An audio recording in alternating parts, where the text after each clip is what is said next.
Bueno, bienvenidos. Vamos a retomar con nuestro segundo bloque, que tenemos aquí presentes a invitados muy importantes para nosotros. Este segundo bloque va a abordar una experiencia más práctica, ¿ya? Vamos a empezar a bajar a los territorios y a conversar respecto de una de las cosas, ¿cierto?, que discutíamos hoy día en la mañana respecto del rol que tiene cada una de las instituciones también y cómo podemos empezar a avanzar en caminos para trabajar colaborativamente de manera conjunta, ¿ya? Me gustaría presentar entonces a nuestros invitados. No, allá al fondo no se escucha nada, me soplan por ahí. Presentar en primer lugar a Pablo Morán. Él es arquitecto de la División de Política Habitacional del MIMBU de la DPH, específicamente del Departamento de Asentamientos Precarios. A nuestro alcalde ilustre de la Municipalidad de Lampa, Jonathan Opaso. A Isabel Contador, representante hoy del Serviu Metropolitano. Nosotros sabemos que les contamos antes, ¿cierto?, de esta actividad que teníamos invitado a Roberto Acosta, sin embargo, él se excusó, nos explicó que no podía venir porque tenía una reunión con el ministro, tenía toda la voluntad y todas las ganas de venir, pero está muy bien representado hoy día por Isabel. Y por último, José Pedro Silva, abogado, penalista, pero que estuvo implicado en el desalojo de la toma 17 de mayo, ¿cierto?, en Cerro Navia. Por ende, tiene una experiencia muy rica para poder contarnos hoy día cuáles son, cómo fue esa experiencia, ¿cierto?, y qué aprendizajes podemos sacar de ahí. Así es que partamos entonces con este segundo bloque. Pablo, Isabel, tienen la palabra. Muchas gracias por la invitación. Bueno, con Isabel nos toca reemplazar a nuestro director. Ojalá que lo hagamos bien. Antes que, bueno, junto con agradecer, decir también que esta es una instancia que nos parece súper pertinente por toda la situación que está pasando en el ámbito de campamento y nos va a corresponder dar alguna información y algunos tips del trabajo que estamos realizando como Ministerio de la Vivienda, tanto a nivel central como a nivel regional, a través del equipo que encabeza Isabel, en lo que son los procesos de gestión de atención a los campamentos, en este caso de la región metropolitana. Vamos a dar algunas cifras muy rápido. A nivel país, el catastro que nosotros manejamos nos da un número de 1.432 campamentos, difieren 4 con la cifra que entregó el catastro de techo la semana pasada, y el rango de familias está entre 90.000, que es la cifra que nosotros tenemos como proyección, hasta los 120.000 que indica el catastro de techo. En la región metropolitana nosotros tenemos 235 campamentos con casi 29.500 familias, que es la cifra que nosotros tenemos en nuestro catastro, que a diferencia del de techo es una actualización, un trabajo permanente que nosotros hacemos a través del trabajo en el territorio con mucho apoyo de los equipos municipales. Eso es importante destacarlo porque constantemente nosotros estamos haciendo actualizaciones de catastro en función de las problemáticas que van surgiendo en estos territorios a propósito de desalojo, a propósito de generar las nóminas para postulaciones a los distintos subsidios, etc. También decir que en la región metropolitana tenemos 8 macrocampamentos que corresponde a más del 50% de los hogares que tenemos registrados. Y en promedio, en la región metropolitana los migrantes superan el 37% de las familias que habitan, a diferencia de otras regiones en donde la proporción es menor. Y de estos 235 campamentos solamente tenemos evaluado 35 territorios, porque en algunos casos nosotros tenemos, por ejemplo, en el caso de Puente Alto, donde tenemos un gran macrocampamento que para efectos del registro son 3 campamentos, pero en el fondo es una sola unidad territorial. Y eso también genera algún tipo de diferencia respecto de cantidad de campamentos, se considera con un nombre en un caso, son 3, etc. Por lo tanto, el tema de que se discutía en la mañana respecto de cuáles son las mejores alternativas para dar solución a las familias de campamento en temas de erradicación, la verdad es que hay factores normativos, económicos, técnicos y de propiedad del suelo, en la mayoría de las veces, que hace muy difícil plantear a priori la posibilidad de una erradicación. Para efectos del trabajo que se está haciendo en la región metropolitana, que va a detallar Isabel, pero básicamente lo que estamos implementando a propósito de las órdenes de desalojo que nos están llegando por la vía administrativa y por la vía judicial, es lo que nosotros llamamos la desocupación programada, que es una estrategia que además se está implementando en otras regiones del país, pero surge específicamente a partir de los casos en la región metropolitana que se detonan, yo diría, a finales del año 2023-2024. ¿En qué consiste la desocupación programada? En términos como súper prácticos, primero ganar tiempo, para efectos de tratar de postergar con todos los recursos judiciales que tengamos a mano las órdenes de desalojo. Esto no significa entrar en desacato de ninguna manera, pero sí entregar todos los antecedentes y todos los argumentos legales y judiciales y sociales para efectos de poder ganar tiempo, como les decía, para efectos de efectivamente poder organizar y coordinar una desocupación programada y tratar de evitar los aspectos que puedan significar hechos de violencia o de vulneración de los derechos, sobre todo de las personas más vulnerables, en este caso personas mayores, niños, niñas, adolescentes, etc. La otra línea de trabajo es la prioridad respecto de la atención en los campamentos que hoy día están en áreas de riesgo, ¿ya? O de inminente peligro, que básicamente son todos los que están asentados en la zona de la precordillera, donde ahí tenemos un trabajo con la Municipalidad de Puente Alto, La Florida, Peñalolén.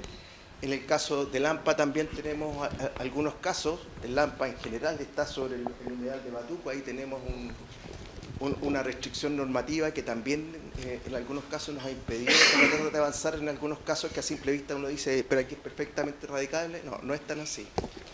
Perdón. Y en aquellos aspectos también que tienen que ver con la inseguridad, es decir, en aquellos campamentos donde ya hemos detectado que la penetración del narcotráfico, de banda organizada y en general hechos de incivilidad hacen que estas intervenciones sean prioritarias. Isabel. Sí, buenos días para todos, para todas. Yo inicialmente quisiera agradecer esta invitación. Tal cual como decía Pablo, creo que estas instancias de reflexión y discusión conjunta son tremendamente necesarias.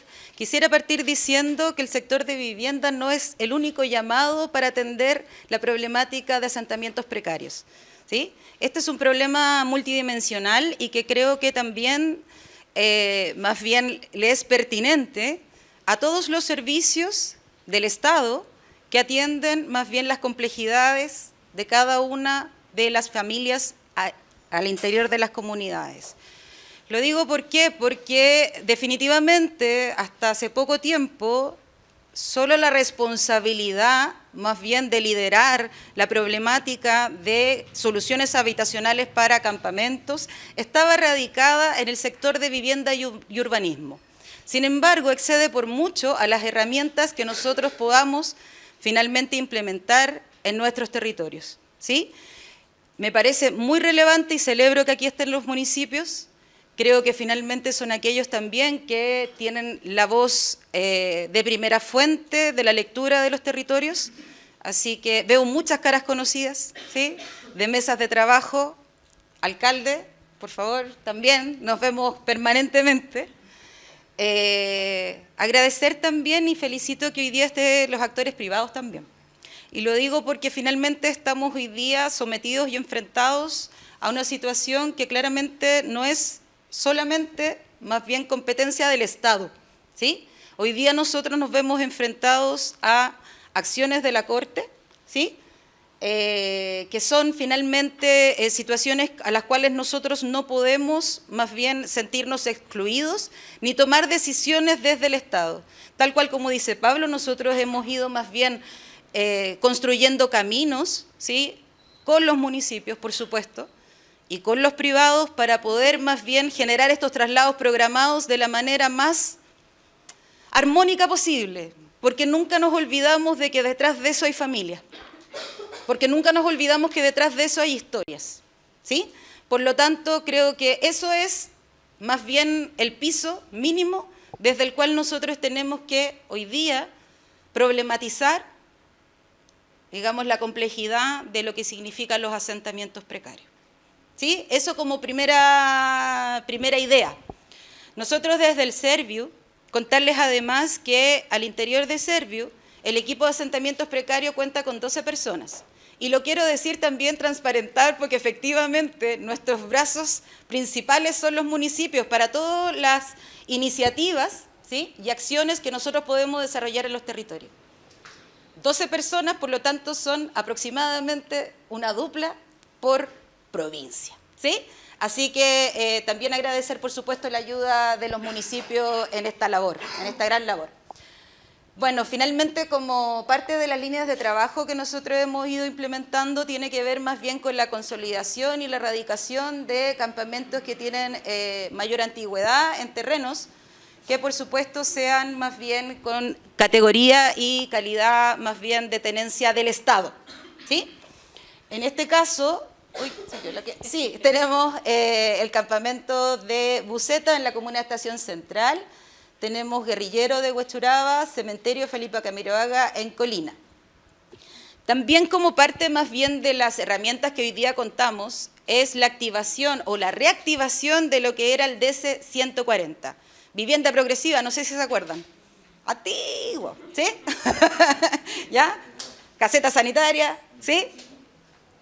Finalmente, hoy día como tenemos muy pocas alternativas para poder dar solución, hemos ido también buscando, también en nuestras herramientas que teníamos anteriormente, buscar vías más bien para poder urbanizar. Y el DC 140 es el que nos permite aquello, ¿ya? Por lo tanto, también nosotros hoy día tenemos algunas más bien propuestas de pilotajes en la región metropolitana vía el 140, ¿sí? Sí. Perdón. Como parte también de la estrategia de la región metropolitana, quisiera también saludar a las regiones que están aquí. Muchas gracias también por compartir su experiencia. De las líneas que nosotros estamos trabajando en la región metropolitana, porque efectivamente, yo estoy acá desde enero, pero hemos querido también empezar a buscar un sello regional, ¿sí? El cómo se trabaja asentamientos precarios desde la metropolitana, que claramente tiene sus particularidades. Podemos tener lugares comunes, efectivamente, con las regiones, ¿sí? Pero tenemos que buscar nuestras propias características, ¿sí? Por lo tanto, ¿cuáles han sido más bien nuestra intención desde la RM? Es poder vincular asentamientos precarios a nuestras líneas regulares, ¿sí? Eso es más bien nuestro propósito, es parte más bien de nuestro motor. ¿Por qué? Porque definitivamente sabemos que las problemáticas de los déficits más bien de vivienda no están solamente alojados en asentamientos precarios, sino que también contamos con comités que los cuales vienen trabajando hace muchos años, ¿ya?, juntando su plata, siendo súper ordenados por la vía regular, y eso nos genera problemas comunitarios, ¿sí? Por lo tanto, la idea es poder trabajar asentamientos precarios o campamentos y sus familias, ya no desde la excepción, sino más bien intencionar el cómo vamos, de alguna manera, regularizando su situación y que puedan ser habilitados para nuestros proyectos, para nuestra oferta programática, ¿sí? Dentro de los... No, estaba atrás, por fin. Pablo, está ahí. De los pilotos que les comentaba con el 140, tenemos 3 posibles pilotos, que es el campamento San Gabriel en San José de Maipo, sector Cordillera, campamento de los Paltos en Buin y también el campamento Pedro de Valdivia, El Monte. En el campamento Pedro de Valdivia, El Monte también estamos trabajando con techo, ya estamos haciendo una alianza colaborativa, entendiendo más bien que los recursos que podemos tener vía el 140 son solamente para urbanización y el techo recibió un aporte de una fundación extranjera que nos va a permitir entonces en ese espacio construir viviendas. ¿Ya? Por lo tanto, estamos en una mesa de trabajo permanente que esperamos que tengamos noticias buenas prontas. Así que esos son más bien los casos que tenemos por el 140. ¿Cuáles son las medidas de apoyo que nosotros hemos más bien aplicado para todo lo que es más bien cuando estamos en procesos de desalojo? Nosotros tenemos algunos criterios también para la aplicación de ayudas y beneficios para las familias. Los criterios que nosotros estamos utilizando y que creo que ha sido parte también de la evaluación y reflexión del equipo, tiene que ver primero con que el emplazamiento del asentamiento esté en una zona de riesgo, punto 1. Ese es el primer criterio, ¿sí? Que sea de riesgo inminente. Nosotros estamos finalmente hoy día velando y resguardando la seguridad humana, ¿ya? Por lo tanto, eso es más bien nuestro primer piso. Por otro lado, también tenemos que considerar aquellos asentamientos precarios que estén vinculados a algún proyecto habitacional, ¿sí? Y finalmente aquellos que están con orden de desalojo, ¿sí? En estos casos nosotros estamos utilizando nuestras herramientas regulares que son el DC52, que es el subsidio de arriendo, ¿ya? Nosotros antes aplicábamos solamente los GTT, ustedes por todos conocido finalmente también las siglas que estamos comentando acá, nosotros somos buenos para las siglas, los STT y todas esas cosas, ya. El DC52 hoy día está siendo la herramienta y quiero detenerme un poco en aquello. ¿Por qué? Porque necesitamos también la colaboración de los gobiernos locales en poder difundir cuáles son las condiciones del DC52. ¿Por qué? Porque tiene algunas limitantes, ¿sí? Son recursos bastante importantes, ¿sí? Pero definitivamente para las familias de campamento les sugiere también nuevos desafíos, ¿sí? Que tienen que ver con contratos y etcétera. Nosotros efectivamente estamos haciendo algunas exenciones, pero es necesario también que ellos conozcan cómo se aplica el DC52 y cuáles son sus criterios y condiciones, también como para que empecemos a entrar por la vía regular, siempre en el mismo, más bien, idea anterior que les estaba mencionando, ¿sí? Nos vamos a ir entonces a lo que son las desocupaciones programadas. Nosotros hoy día, como les decía, que finalmente el foco está en zonas de riesgo, estamos trabajando también con todos los servicios que puedan aportarnos también los informes tanto técnicos como normativos de cuál es la situación preexistente en cada uno de los territorios, ¿sí? Por eso estamos trabajando con Senapred, estamos trabajando con Cernagiomín, más bien para que nosotros en el Ministerio de Vivienda no tenemos necesariamente toda la información y toda la expertise, por eso requerimos más bien de las alianzas intersector como para poder tener una foto, ¿no es cierto?, de los territorios más integrada, ¿sí? Y también dentro de lo que estaban comentando, sí, que me pidió mi equipo que hablara de la ley Cholito. ¿Por qué? Porque cuando nosotros hacemos desalojo que finalmente nosotros estamos obligados, ¿sí? También hay un tema con las mascotas, ¿sí?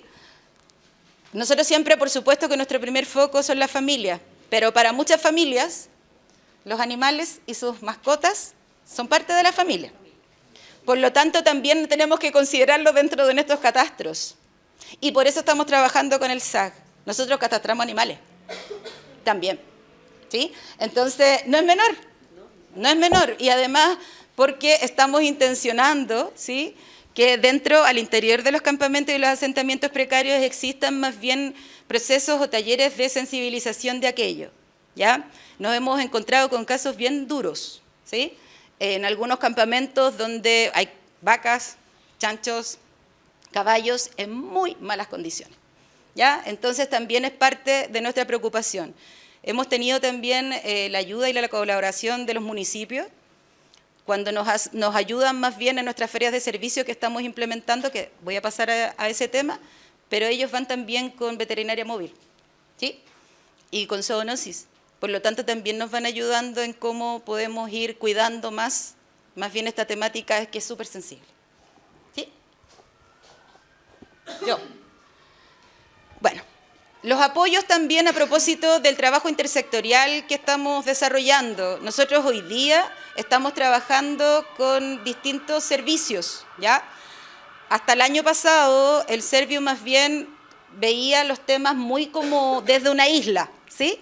Y con los gobiernos locales. Sin embargo, hoy día que está liderando finalmente también los procesos de desalojo y todo lo que la problemática de asentamientos precarios los lidera la delegación provincial y presidencial, eso nos ha permitido estar en una misma mesa de trabajo con Cernamec, con el MDS, con Senama, con las oficinas de la niñez, con migraciones, ¿sí? Por lo tanto, también se ha entendido la primera declaración que les hice. Esto no es un problema o una problemática que vaya a atender el MIMBU, ¿sí? Esto definitivamente tiene que ser una atención multidimensional del Estado, ¿sí? De la política pública al servicio más bien de esta problemática, ¿sí? Y dentro también de las medidas de apoyo, hoy día nosotros tenemos atención exclusiva en el Servio, ya tenemos funcionarios del equipo de asentamientos precarios, de mi equipo, exclusivo para atención de familias de campamento, ¿sí?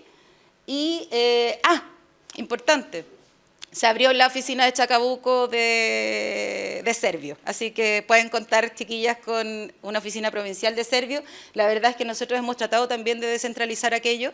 No todos los vecinos pueden llegar al centro, ¿ya? Por lo tanto, tenemos hoy día oficinas abiertas en Cordillera. Tenemos también, bueno, la de Chacabuco y Maipo también, ¿ya? Así que eso también para que ustedes lo tengan como parte de la información que le pueden bajar a las comunidades, entendiendo más bien que la demanda habitacional puede ser también canalizada por las profesionales de Servio, ¿ya? Para que lo tengan a la vista. Y las ferias de servicio con enfoque de género. Hoy día nosotros estamos haciendo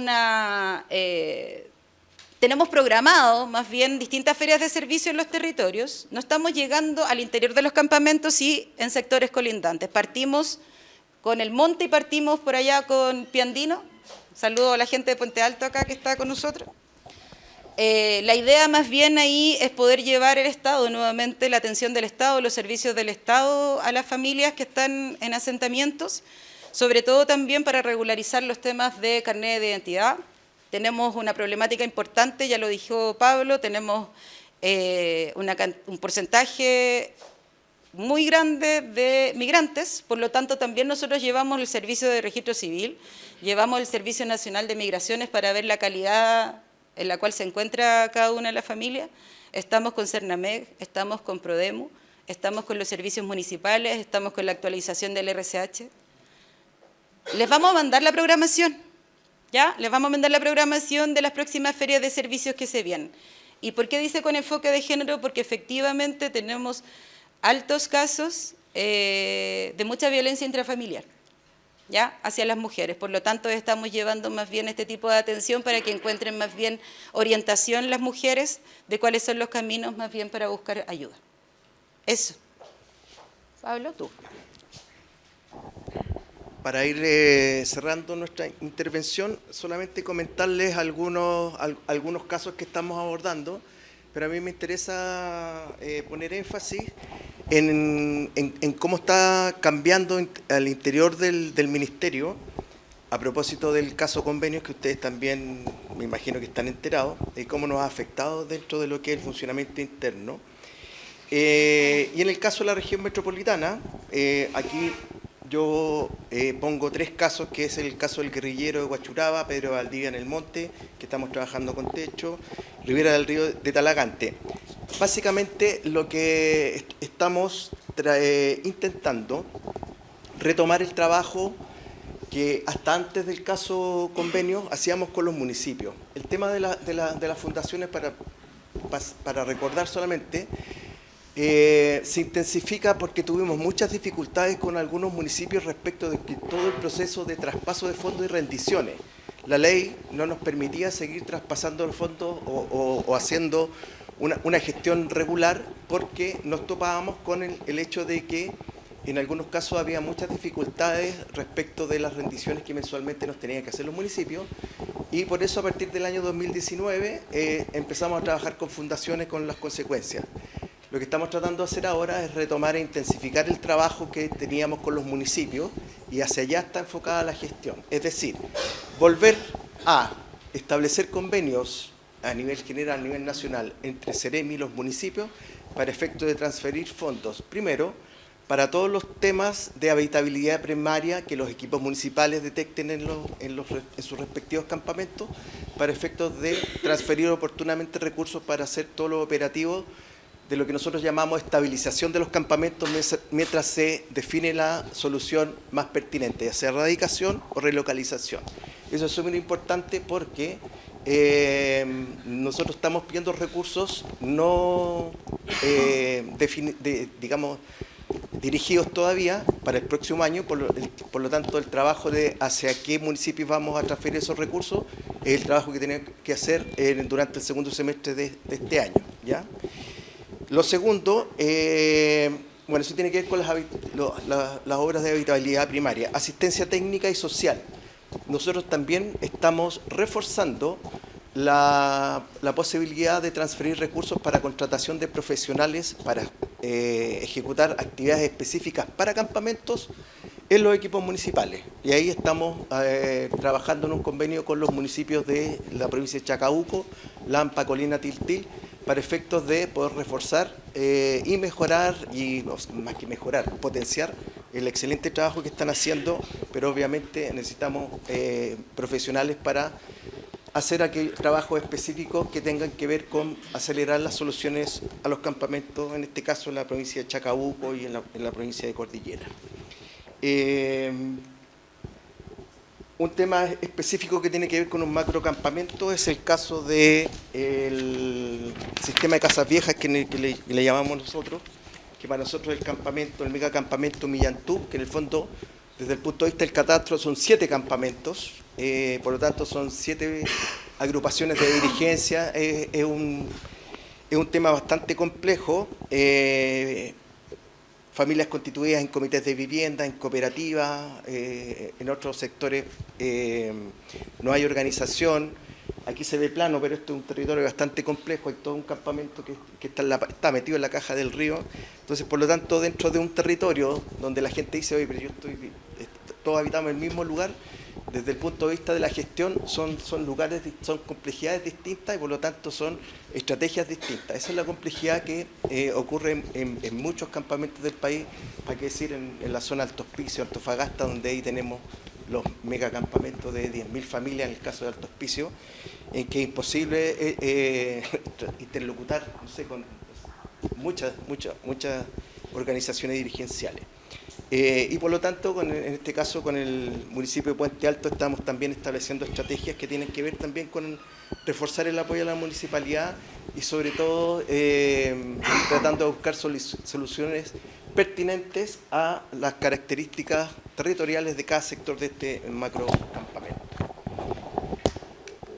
En el caso de la 17 de mayo, que yo creo que va a exponer aquí el colega con mayor detalle, bueno, ahí lo que hicimos, como mencionaba Isabel, es reforzar mucho lo que es la gestión intersectorial y sobre todo ir viendo el tema social que estaba vinculado al requerimiento de desalojo judicial que tuvo lugar en ese campamento. Así que yo creo que eso se va a detallar más el colega abogado.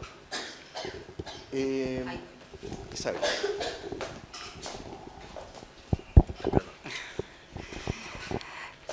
Nos pidieron que pudiéramos mostrar algunos casos más bien emblemáticos de lo que trabajamos ya anteriormente, pero también de aquellos procesos que estamos hoy día en colaboración en mesas de trabajo, trabajando con los gobiernos locales.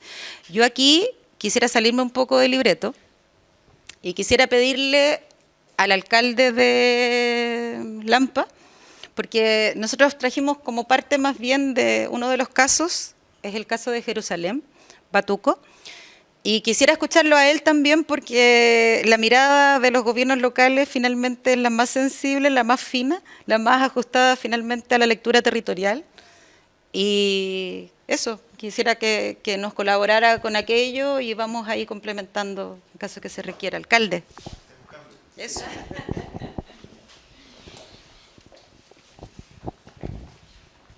Después sigue usted. Buenos días a todos, a todas. Es raro hablar con esto sin que se escuche, pero haré el esfuerzo. Soy alcalde de Lampa en mi segundo periodo. Quiero saludar a todos por medio de ustedes, a sus alcaldes y alcaldesas, pero especialmente a quienes organizan, ¿no? Y le agradecemos a Déficit Cero que nos permita poder posicionar el tema o plantear lo relevante que es la discusión, ¿no? Sobre cómo posicionar este tema en la agenda nacional. Y un gran esfuerzo el que sin duda ustedes realizan. Voy a tratar de comentarles el caso de nuestra comuna de Lampa, que en el fondo está parte de mi equipo de asentamientos precarios, ¿no? Está mi directora de desarrollo social y está mi equipo, que ellas finalmente toman estos datos. Yo hoy día me luzco frente a ustedes, pero en verdad aquí hay un trabajo de los equipos municipales para poder abordarlo, y ustedes sin duda también dentro de sus oficinas de sus distintas municipalidades deben hacer un trabajo súper riguroso de conexión, de vínculo con los distintos sectores, y sin ello realmente es muy complejo, ¿no? El Serviu ya nos muestra su limitación, ¿no? De capacidad técnica instalada de equipo. Nosotros estamos en la misma dinámica, pero con eso tratamos de poder abordar las distintas temáticas. Me encanta que ustedes tengan conocimiento, saben perfectamente, así que yo voy a asumir algunos datos y probablemente ustedes nos puedan retroalimentar, porque lo que quiero hacer es finalmente contarle mi triste historia, ¿no? Contarle qué es lo que pasa con Jerusalén, Marichigó y Dignidad, que es el campamento de Batuco, que estamos en proceso, o al menos con la sentencia del tribunal respecto del desalojo, ¿no? Ahí San Felipe nos contaba que ya lo estaban abordando, así que sin duda este es un espacio privilegiado, porque lo que hemos podido hacer nosotros con el equipo municipal es, entre todos y todas, tratar de buscar soluciones para poder abordarlo y enfrentarlo, pero hoy día tener otros aliados, otra experiencia, ciertamente que es muy positivo, y me parece que esta es la línea que nos puede seguir ayudando a poder articular, porque una de mis tesis al menos que planteo es que esto, por cierto, que supera la capacidad del Estado y por tanto requiere una articulación mayor.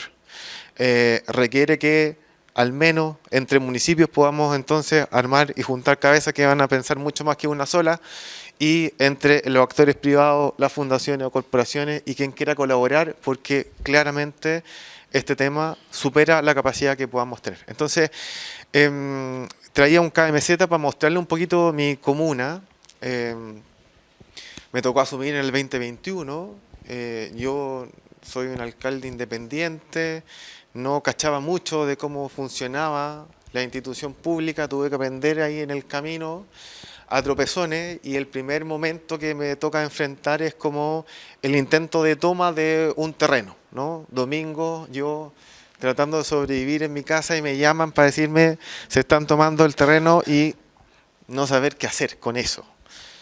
Pero ahí pude descubrir que si uno logra poder enfrentarlo en el momento preciso, finalmente es mucho mejor intentar meter todo el esfuerzo posible. Así lo hace Senapred, inclusive en las emergencias. Hoy día ha cambiado el criterio y mete todo el esfuerzo y tiran los helicópteros con la descarga de agua, porque finalmente ojalá desplegar todo lo posible antes, después se vuelve un problema tremendo, que es lo que ocurre en Lampa. Cuando yo llegué habían 22 tomas, hoy día son 22 campamentos, 2 tomas, y evidentemente que esa problemática me toca heredarla, pero pudo haber sido mucho peor si no hubiésemos evitado 4 intentos de toma, con algo que también fue mediático, con un modus operandi.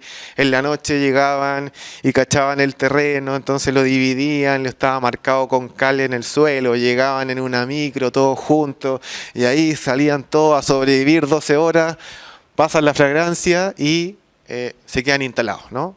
Nuestro esfuerzo era en esa oportunidad desplegar todo el equipo con carabineros, con el equipo municipal, con quien fuera, para intentar evitar y no seguir sumando a la problemática que ya estaba absolutamente desbordada en la comuna, ¿no? Ese es un poco el contexto, y sentiría que evidentemente que el fenómeno ha aumentado después de la pandemia, 2019, 2020, y les ocurrió a todas las comunas algo similar.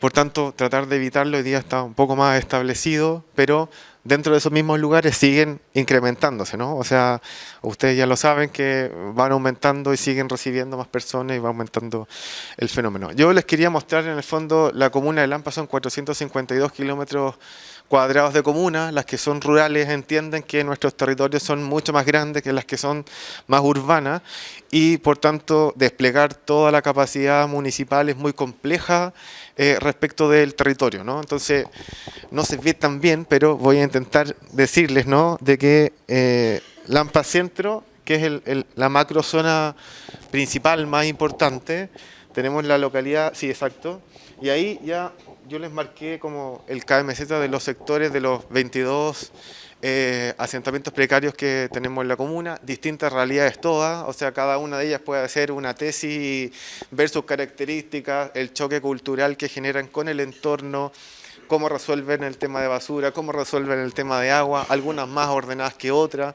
Hay diferencias, ¿no?, respecto de la calidad de la vivienda que también que tienen instalada, algunas muy precarias, otras muy consolidadas, el choque que genera con el vecino cuando nos encontramos con una vivienda que tiene un aspecto súper favorable, ¿no? Entonces se generan ahí cuestionamientos en los vecinos y todo lo que ustedes también conocen muy bien. Entonces, Lampa Centro, ahí tenemos distintos y los quiero llevar a Batuco, que es otra localidad muy importante en mi comuna, donde además tenemos el humedal más lindo de la región metropolitana. Les voy a mostrar un poquito, si me ayuda a subir, a ver si hacemos convenios con todas las MUNI, los alcaldes, la alcaldesa, para que vayan para allá. Ese es solo un comercial, el más lindo de la región metropolitana, no hay otro.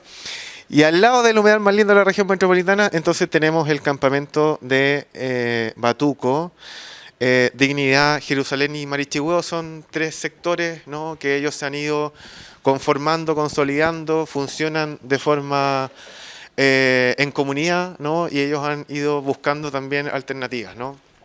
El propietario es un privado, siempre estos misterios de estos grandes terrenos que tienen, ¿no?, y que pudiese plantear aquí un juicio de por qué está ahí, pero al final me lo reservo, pero descuidados, ¿no? Ellos asumen y dicen que no, que estaba súper resguardado, pero esto pasa en muchos lugares donde se repite esta dinámica de que está como en cierto abandono el terreno, sin el cerco perimetral, sin el cuidado, la vigilancia. Los vecinos con distintos criterios deciden hacer uso de él y se instalan, ¿no? Y lo que vemos es cierto orden. Hay otros que realmente es una favela, ¿no? Con también criterios desde otras nacionalidades. Hay otras formas en otros países en los cuales finalmente se instalan, y en el caso de Batuco hay mucha más presencia de chilenos ahí, casi la totalidad. Hay bien poquitos que son extranjeros y tienen cierto orden, tienen sede social, tienen canchas, están súper bien organizados. Y la triste historia comienza cuando nos llega finalmente la sentencia, ¿no?, del tribunal que mandata el desalojo, donde le pide a la municipalidad ser coordinador de una mesa interinstitucional y además le dice a la municipalidad: usted tiene que disponer del albergue, ¿no?, para 650 familias, ¿no? Multiplique por 4, 3,5, por lo que quiera multiplicar. Es una cantidad que no hay albergue que resista, digamos. O sea, lo que nosotros hemos declarado todo el tiempo es que no tenemos el lugar físico que cuente con las condiciones para poder recibir a estas personas. Tendría que sacrificar todas las escuelas de la comuna para poder hacerlo, separarlo por género, separar por, no sé, realidades, o por mismos campamentos, no sé. No, la capacidad municipal no está en las condiciones. Significa además sacrificar esa escuela por un tiempo prolongado, encargarse de la alimentación.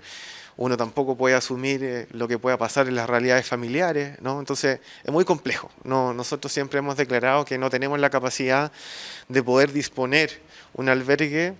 Hemos buscado todas las posibilidades con bienes nacionales, además algún terreno cerca de la provincia que a lo mejor permita, parte de la mesa de articulación, poder instalar algo ahí, pero realmente no hay opción para poder movilizar a estas personas y que permanezcan. Y en esta mesa de articulación, donde ya nos hemos hecho amigos con Isabel, porque nos vemos permanentemente, llamamos a todo el mundo, tratamos de articular, juntamos ahí todos los esfuerzos institucionales para definir que desde la mirada de los distintos actores, y al menos eso es lo que hemos escrito también al tribunal, es que no vemos la opción de poder efectuar el desalojo, que no estamos en condiciones de poder hacerlo por distintos criterios, ¿no? Cada uno de ellos propone sus argumentos, la municipal no tiene albergue y así cada uno de ellos, no los voy a develar, pero hay distintos criterios para decir que no estamos en condiciones, y el tribunal finalmente nos aceptó una prórroga por una cantidad de meses, ya no recuerdo si seis. La primera prórroga eran 6 meses y después nuevamente seguimos tratando de articular, de generar acciones, las mismas dirigentes se empiezan como a organizar, instalan ellas una cooperativa con la esperanza, y eso sería re bueno a lo mejor contar cuál es la visión respecto de las cooperativas. Entonces se empieza cierto movimiento y esto tomó una atención, por cierto, ¿no? En la comuna, en las dirigentes, en el equipo municipal. Llegada la fecha, esto no es tan simpático y amoroso de contar, pero es complejo el contexto. Y después de estos 6 meses estamos en el mismo escenario, o sea, no hay nada que haya cambiado, las condiciones además del clima cambian, hacer un desalojo en invierno no está recomendado, digamos, o sea, busque las condiciones climáticas para poder hacerlo adecuadamente.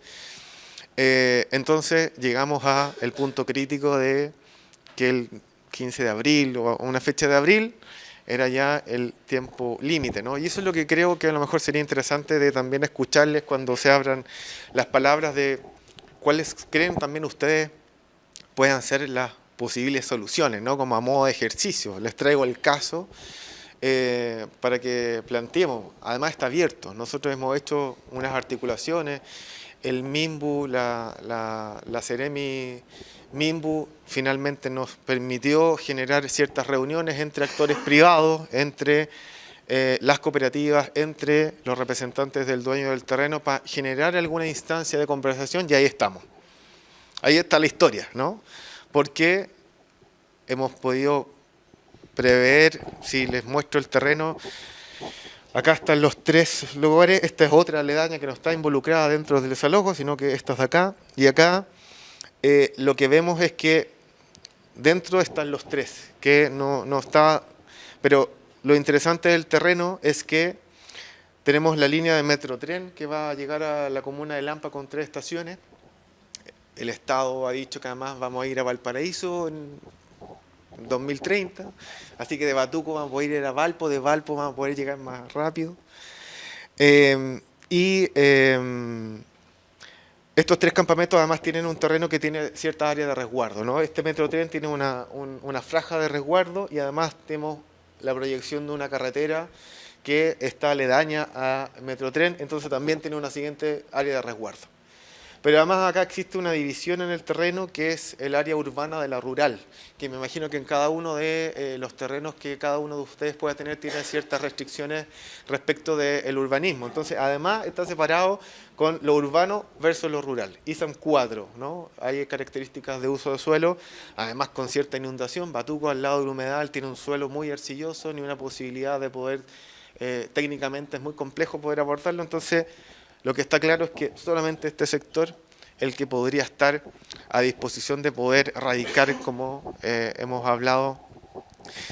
Y además aparece una discusión entre las dirigentes porque ellas lo que quieren es la regularización más que la radicación, porque ya tienen instalado su familia, tienen instalado su red, tienen instalado sus recursos, se emparejaron, nacieron.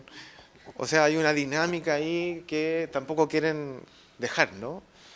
Y están hoy día en una discusión con el privado para establecer el precio, ¿no? Ellas están tratando de buscar esa posibilidad, tratando de ser asesorados de alguna forma por las instituciones públicas.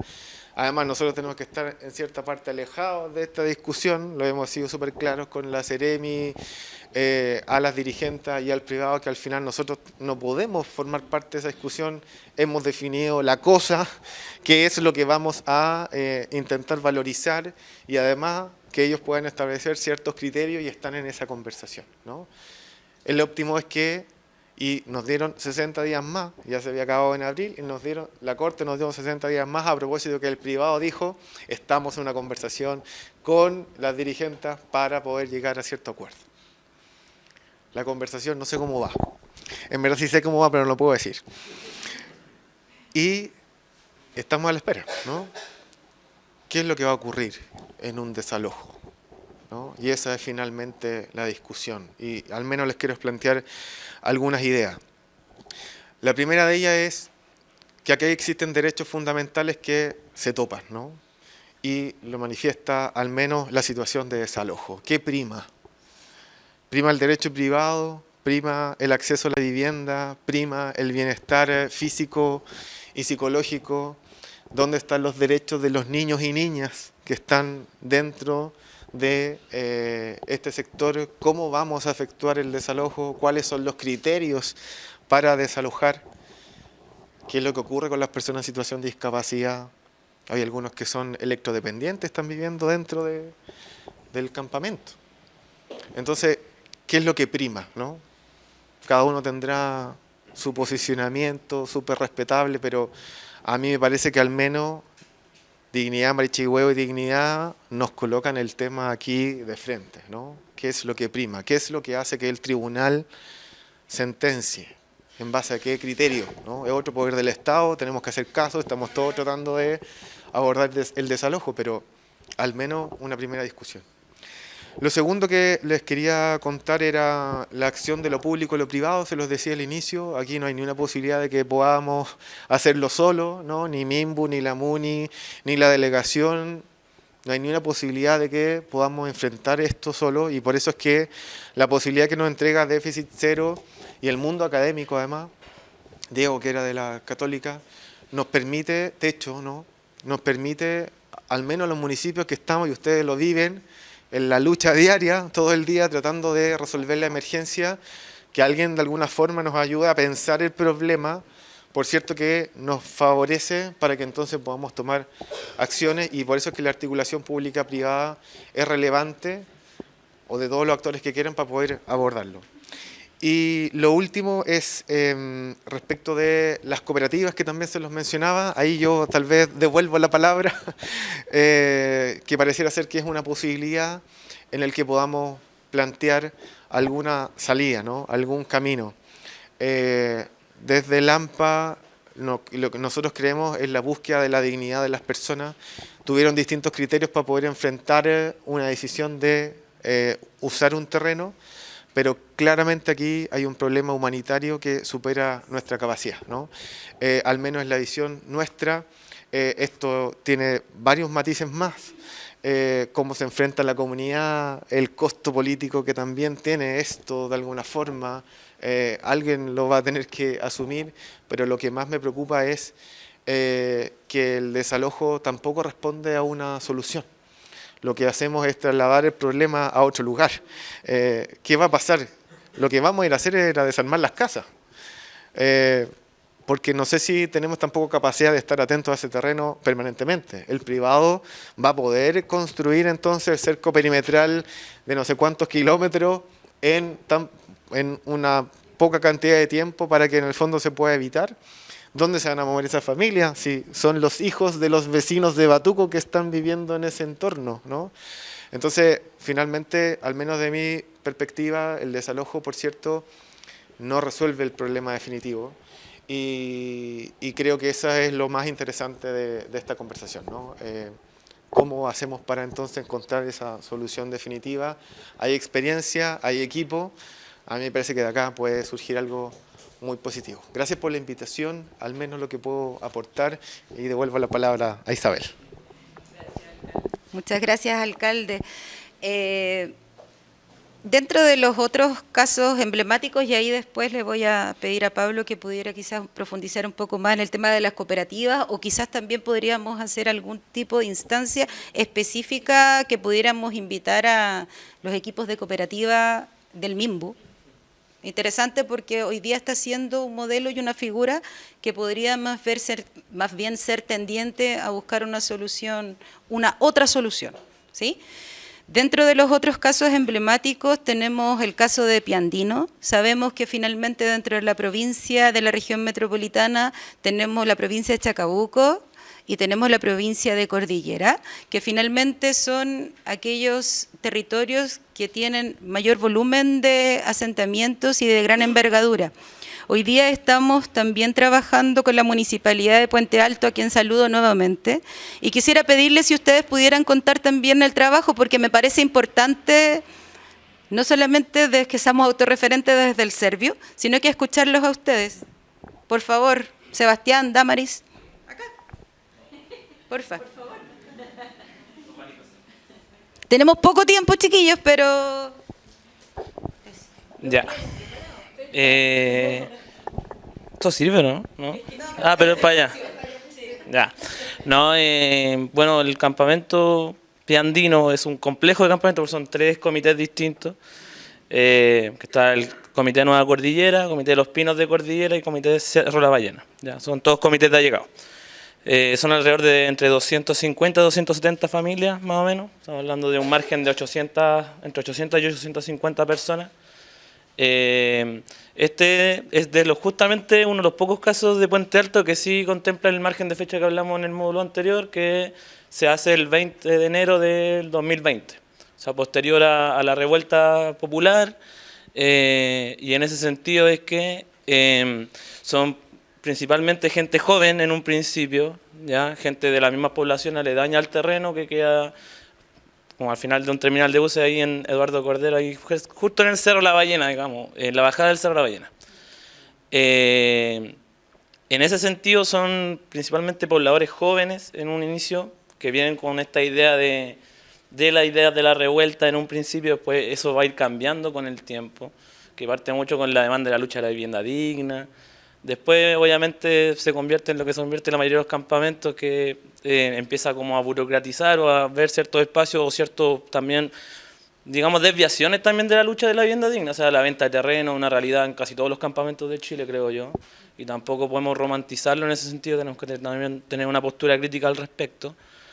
Y en ese sentido que se inicia una demanda el año 2021, en la cual sale una sentencia el año 2023, que hay que hacer el desalojo, ¿ya? Y se establece una primera fecha, la cual se ha ido suspendiendo y atrasando hasta el día de hoy. Llevamos ya casi 2 años en esto, un poco más quizás, en la cual, obviamente, ante los criterios que bien estableció Isabel, uno de los sentidos urgentes del municipio, bueno, de la administración que hoy día estamos representando nosotros, que hicimos el cambio recién ahora en enero, también asumió como encargado de asentamientos precarios de la MUNI ahora en enero, se ha establecido la urgencia ante un desalojo, poder ver la factibilidad de una solución habitacional. Y en eso que empieza una negociación con el dueño, conjunto con el equipo de Servio, junto con nosotros también estableciendo como la presencia municipal, con el apoyo técnico, bueno, da María acá que es arquitecta de CNT, pero con apoyo acá al equipo de asentamiento.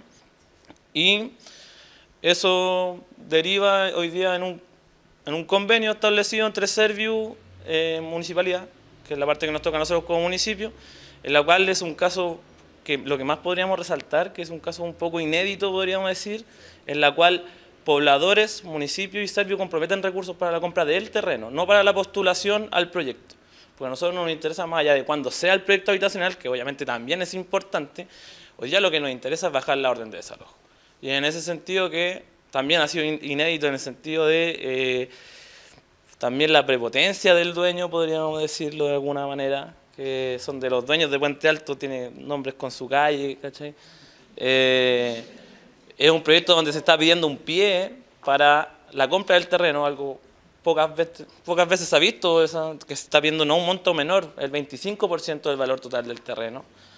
Por tanto, hoy día la orden de desalojo, y es un poco lo que se mencionó, y yo creo que va a empezar a pasar en muchos lados, a raíz de lo de San Antonio, a raíz si resulta lo de Piandino también, que se va a empezar a utilizar la orden de desalojo como una forma de negociación.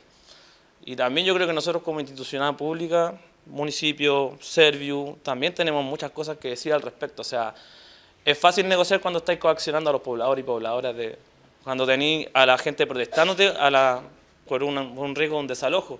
donde tenéis niños que van a ser traumados, o sea, pero yo con lo que me quiero quedar es con esta como iniciativa propia que se ha dado, principalmente de la nueva administración que yo represento, que es poder entregar una parte de recursos de un trabajo también mancomunado. Puente Alto no tiene una trayectoria de los dirigentes de campamento de una forma que sea como tan organizada, como hablando de cooperativas, son muy individualistas, digamos, los dirigentes. Como que, de hecho, ha costado mucho hacer como una coordinación de asentamientos, tenía asentamientos donde son 15 en total y tengo 30 dirigentes, porque tengo al menos 2 dirigentes por asentamiento y que uno no se coordina con el otro. Entonces, yo creo que es importante en ese sentido poder resaltar que a través de la cooperación, digamos, interinstitucional se puede lograr, bordeando la institucionalidad, digamos, en algún sentido, jugando con el límite, poder dar una solución habitacional. Yo creo que eso es lo que hemos hecho con Serviu, eso es lo que hemos hecho, al menos desde la intención desde el municipio, con este caso puntual que, como digo, aún no tiene finalización porque todavía no sellamos la última parte, que es la firma de la promesa. Eso. Muchas gracias. No, yo enfatizaría el tema de que existió esto que lo mencionaban también de la ley que iba a hacer que obviamente se generarían más desalojos y no estuvo acompañado de una política pública que permitiera frenar un poco, resolver lo que iba a pasar con esas externalidades de los desalojos. O sea, se entiende el tema de la propiedad privada, se entiende que existe un propietario de un terreno que está haciendo su derecho de que salga la gente de su terreno, pero también ahí me agarro un poquito de lo que mencionaba el alcalde, que son situaciones súper similares, pero yo creo que sí se podría hacer un juicio mayor con el tema de la facilidad en que los propietarios también, dueños de terrenos que se encuentran sitioriazos, sin cierros perimetrales como corresponde, dejan que el tema de los loteos irregulares se construyan. En el fondo existe también un negocio ahí que no está como fiscalizado lo suficiente, en que se permite el loteo irregular con los propietarios sabiendo de estas condiciones y después ya algo que no se puede frenar cuando ya existen más de 800 personas, cuando existen, nosotros, bueno, en Puente Alto ahí también tenemos un poquito como discrepancia en los números por el tema de la forma en que administrativamente los asentamientos se llevan, pero nosotros tenemos 15 asentamientos con más de 3.000 familias y claramente no existen las políticas públicas suficientes que permitan frenar, porque también lo mencionaba ahí Diego en su exposición, están creciendo exponencialmente. Pero yo creo que lo primero que quizás tendríamos que plantearnos también es frenar el crecimiento, o sea, no solamente darle solución a todos, pero yo creo que la primera etapa, un poquito más realista quizás, es frenarlo. Y frenarlo también habla de entender que, por ejemplo, si en Lampa existe el desalojo, esa gente lo más probable llegue a Puente Alto y no estamos frenando nada, entonces yo creo que ahí la primera etapa sería como quizás frenar el crecimiento de los asentamientos y ya después un poquito como a largo plazo ir generando como soluciones más como por etapas, porque se entiende que es un proyecto a largo plazo y como muy macro en escala. Eso. Muchas gracias. Eso, creo que, no sé, voy a dejar la palabra ya, agradecer el espacio, no sé, ahí ustedes Muchas gracias, Isa. Ahora me gustaría darle la palabra a José Pedro. Oigan, bueno, mi participación aquí es bastante accidental, es raro en un panel como este tener un abogado, yo me dedico al derecho penal, pero les quiero contar la experiencia. Bueno, yo pasé largos años de mi vida acá, fui voluntario de la Fundación Techo, después trabajé en la Fundación y por otro lado me he vinculado mucho con los municipios a propósito de distintos casos de corrupción, los cuales nos han contratado a nuestra oficina para perseguir estos casos. Por lo tanto, por eso insisto en mi participación accidental en este panel. Cerro Navia, bueno, y yo llegué a trabajar a Cerro Navia a propósito de una clienta que tenía, y también en ese sentido represento probablemente al enemigo, ¿cierto? O a la persona que muchas veces les genera a ustedes un problema. a propósito de las acciones judiciales, ¿cierto?, que se deben interponer cuando se produce la toma de un terreno. Y esta clienta me contacta y me dice que se habían tomado unos terrenos de ella y de él, son dos personas distintas, en Cerro Navia. Y lo primero que nosotros hicimos, ¿cómo está? Lo primero que nosotros hicimos fue ponernos en contacto con el alcalde.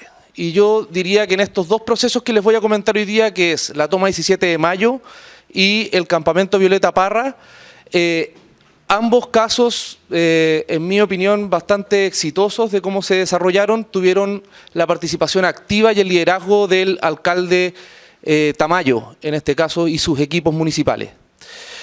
El primer caso, que es el caso de la toma Violeta Parra, era un campamento que el propietario estaba disponible para que se radicaran las viviendas sociales en el terreno donde estaba emplazada la toma. Es una toma de era un campamento de aproximadamente 400 familias. Y ahí con el liderazgo del alcalde Tamayo se logró una cuestión que en ese tiempo, no sé si ahora será el denominador común en las distintas comunas, se logró un convenio con Serviu de prelación, en la cual las familias que iban a ser prioritarias, ¿cierto?, para ese proyecto de vivienda que se iba a desarrollar donde estaba emplazada la toma, eran definidas en conjunto con el municipio. Y no era simplemente Serviu quien tomaba la decisión respecto de qué familias iban a llegar a vivir a esa toma. Entonces, ese caso de éxito fue porque efectivamente la mayor cantidad, yo diría que aproximadamente el 80% de las familias que estaban emplazadas en ese campamento tuvieron solución habitacional en el mismo lugar. Y eso obviamente que me imagino que es la solución más ideal, ¿cierto?, en este tipo de casos, porque las familias, el 80% de las familias salió de manera voluntaria de este campamento. Y entiendo que se están ejecutando hoy día las viviendas, ahí también, aparte del liderazgo de Serviu, del alcalde, también diría que parte importante del éxito de ese proyecto y del que le voy a contar después, tiene que ver con la actitud que asumió el privado. Yo, bueno, en ese momento era el representante de este privado y también asumimos como propio el sueño de las familias. Es decir, nosotros fuimos de la mano también junto a la familia y junto al municipio para luchar porque aquellas familias que podían obtener su vivienda obtuviesen su vivienda. Y aquellas familias que no podían obtener su vivienda, bueno, se les entregara alguna solución, pero esto siempre fue muy dialogado con la dueña del terreno. Bueno, el caso de la toma Violeta Parra fue, como les digo, fue solucionado. Pero el caso más complejo fue el de la toma 17 de mayo. La toma 17 de mayo es una toma de aproximadamente 180 familias, y aquí nos enfrentamos con distintas complejidades. Lo primero fue que efectivamente la dueña del terreno, en este caso, interpuso acciones judiciales, ¿ya?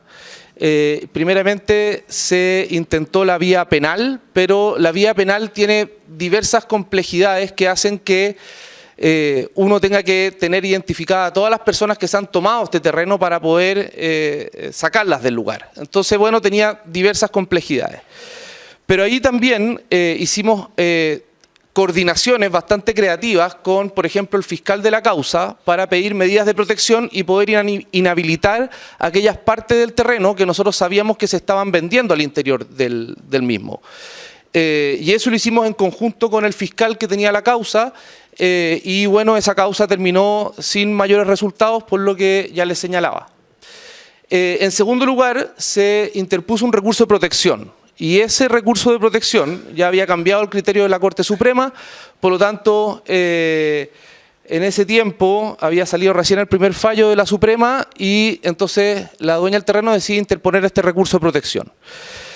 Y ahí comenzó una etapa bastante acelerada. Nosotros ya veníamos trabajando con las familias de la toma y esto yo creo que es súper importante. El alcalde siempre propuso una mesa de trabajo en que todos nos viéramos las caras. Estaban los dirigentes de la toma, estaba yo como representante de la dueña del terreno, los representantes del municipio y los funcionarios de Serviu. Y en esa mesa teníamos prácticamente todas las semanas estas instancias de trabajo, viendo las distintas posibilidades que tenían las familias para salir de la toma.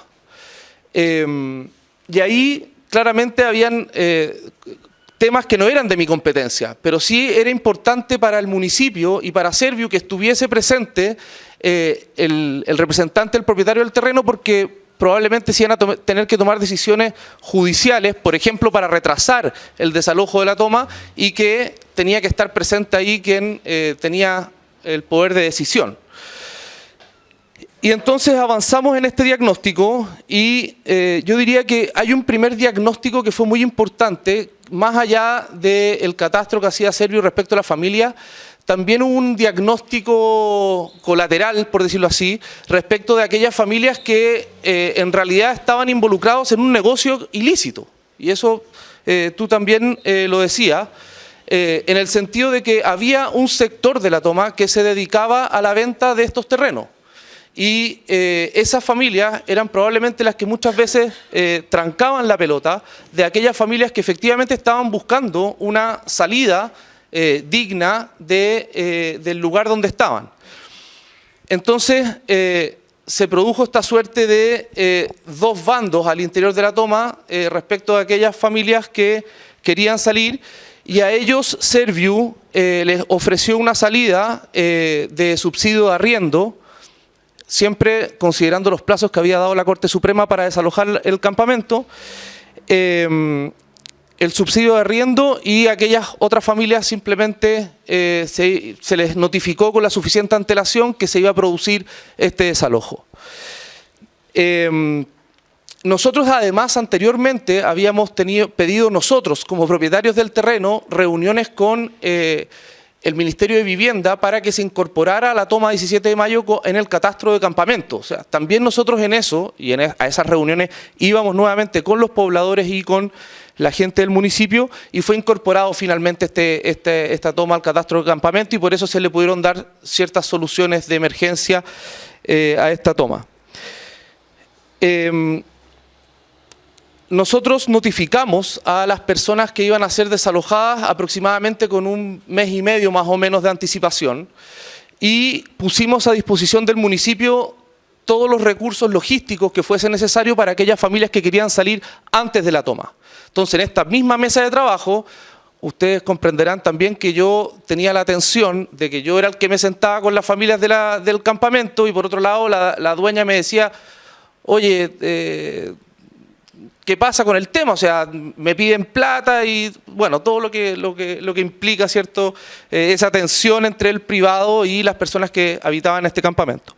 Entonces nosotros, el alcalde me pidió que nosotros pusiéramos a disposición todos los recursos logísticos para la gente que quisiera salir antes. Y así fue.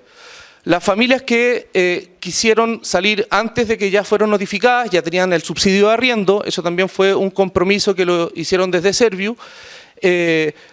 Pusimos a disposición de ellos ciertos camiones para que se pudieran trasladar a aquellos lugares donde iban a arrendar este subsidio que les entregaba el Estado. Y bueno, llegó el momento, el desagradable momento del desalojo. Ahí hubo una coordinación con Carabineros, con los distintos entes estatales y con el privado. O sea, en estas mesas de trabajo, obviamente que ahí ya no participaban las familias, los dirigentes, porque por temas evidentes de orden público no se podía decir exactamente el día que se iba a producir el desalojo. Entonces, bueno, en estas mesas a nosotros como privado nos encargaron que teníamos que disponer de todos los recursos logísticos para que esto se hiciera de manera rápida. Entonces nos pidieron disponer de manera rápida para, en el fondo, poder retomar el terreno a disposición de la dueña y que no se volvieran a tomar el terreno, entonces hacer los cierres, hacer, ¿cierto? Hicimos algo con retroexcavadora, unos pasos para que no se pudiese entrar, etc. Entonces nos pidieron todo el tema logístico, estaba a cargo nuestro. Estaba Carabineros por otra parte, y el municipio, con el tema de las mascotas, por ejemplo, fue un tema que se hizo cargo específicamente el municipio, que fue súper importante también para la familia. Y también teníamos una central de control en la cual nosotros instalamos cámaras para poder tener absoluta transparencia de la forma en que se iba a hacer el desalojo, y ahí había una persona también de Carabineros y una persona de la municipalidad en la cual íbamos viendo en vivo en el fondo cómo se iba dando el desalojo y tomando los resguardos para, en caso de que había niños o en caso de que habían situaciones más complejas, se le informaba a la persona a cargo del operativo al interior de la toma. El día mismo del desalojo, evidentemente que los carabineros entraron como al campamento como a las 6, 7 de la mañana y muchas familias empezaron a salir, pero otras familias evidentemente que no estaban disponibles porque no eran familias hábiles para el tema de los subsidios, intentaron pelear al interior de la toma, prendieron fuego a muchas de las casas que estaban al interior de la toma, y finalmente en un plazo como de 48 horas se logró desalojar a esta toma de aproximadamente 180 familias.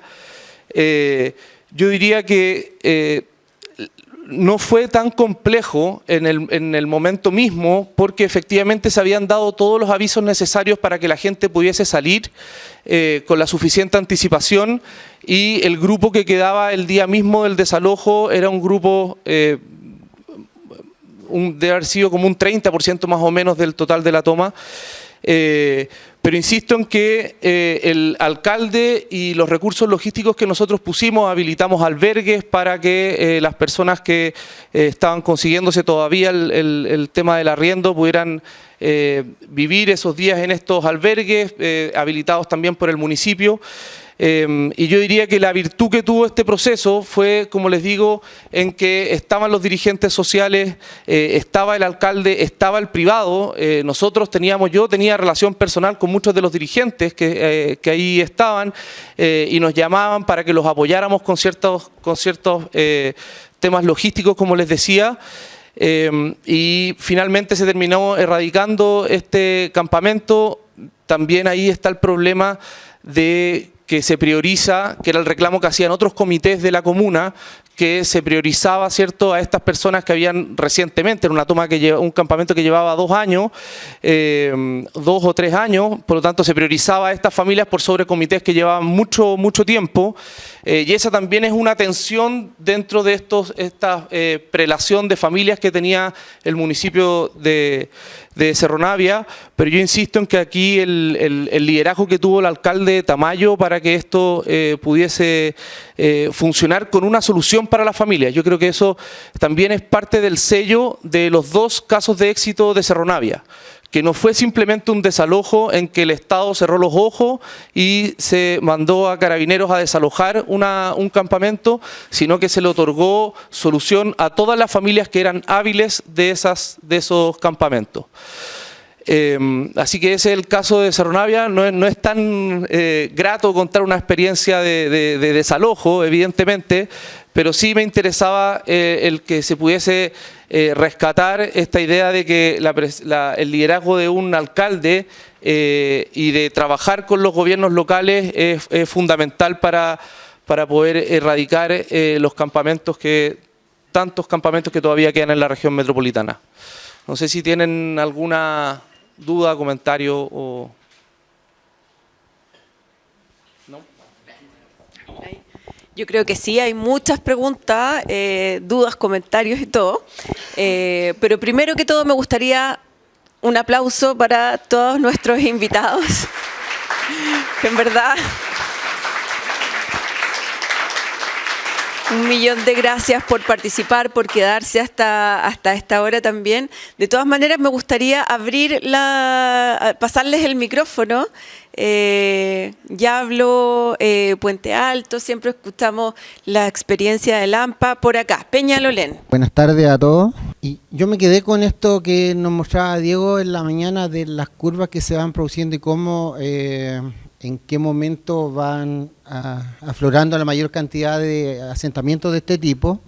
Y lo que nos ha pasado a nosotros en Peñalolén es que nosotros ya llegamos a la parte alta de de la demanda por cubrir la necesidad habitacional a través de estos campamentos, y hemos ido avanzando de una manera distinta, pero yo creo que tiene mucho que ver con algo que casi todos los panelistas han expresado tanto en la mañana como en esta segunda ronda,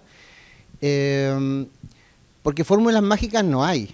Yo le hacía una broma a la gente de San Felipe cuando contaban su experiencia adelante y le decía que le íbamos a rezar al Papa León XIV, a ver si acaso tenían alguna fórmula distinta para salir. Y lo que hemos venido haciendo por muchos años simplemente tiene que ver con que en la mesa tienen que estar sentados todos los actores. Y el municipio no es el que pone la mayor cantidad de recursos económicos, los recursos están en el nivel central, en el Servio, hay que buscar a la gente de Servio, el ministerio, y los que especulan con el valor del suelo, los dueños de los terrenos, es preferible que la autoridad local esté metida en la discusión y que no sean solo los dirigentes los que andan detrás de los dueños de los terrenos, porque eso lo único que hace es subir la especulación, el valor del suelo. Tienen que estar. Entonces, a los problemas que nosotros íbamos descubriendo en el tiempo, lo que se fue produciendo también es que, yo no digo solo por Peñalolén, nosotros somos orgullosos de lo que hemos hecho, pero yo creo que la experiencia de muchos ha permitido que la política habitacional ha ido evolucionando en función de las experiencias de orden práctico que nosotros hemos tenido en terreno. Hoy día a lo mejor todavía hay mucho por mejorarle a la política habitacional, pero la situación que vivíamos hace 15 años, hace 20 años, era bastante más compleja para efecto de producir las soluciones que necesitábamos, y la discusión no solo era para ir a conseguir los recursos que necesitábamos, la cantidad de subsidios, sino que mejorar la política, cambiar cosas, flexibilizar, incorporar nuevos elementos, en fin. Y una de las cosas, para terminar, de la cual nosotros podemos indicar como